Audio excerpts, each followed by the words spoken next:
Shooter? Shootist? Gunner, Victoria offered slyly. Cheney laughed, laid the gun down on the barouche step, and pulled off her gloves.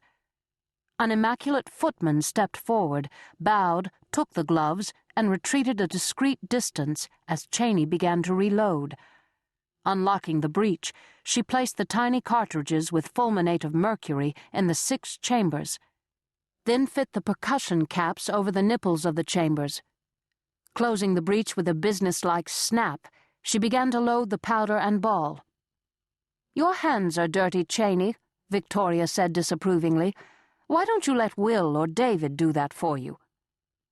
"Because, Victoria, reloading quickly and efficiently is a skill, just as shooting straight is a skill. I want to know how to do it, and I want to do it well." Cheney retrieved her gloves and mounted stocking, placing the gun in the specially made saddle holster that matched her gleaming leather side saddle. Shiloh had given her both the gun and the holster for Christmas 4 days earlier.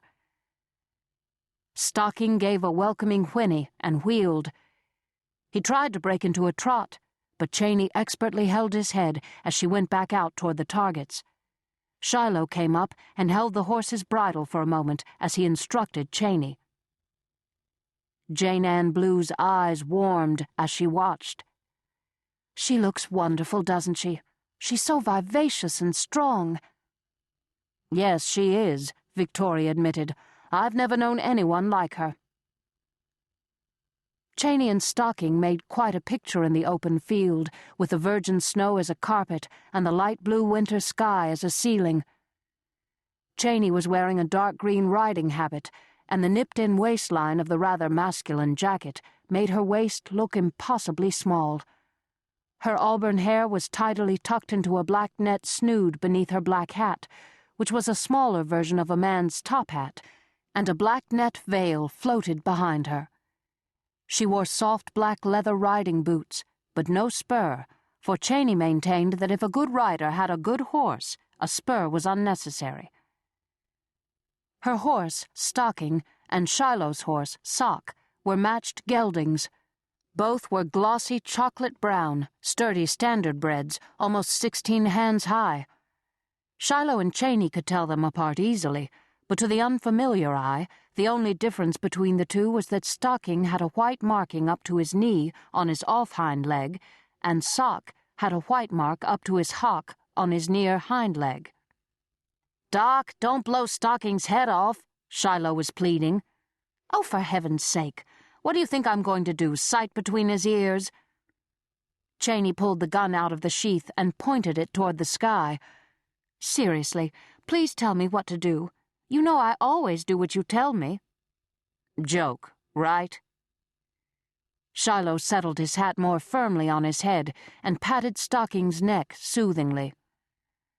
"First thing I gotta tell you is that Stocking might be used to hearing gunshots, but he's not used to them going off right behind his head.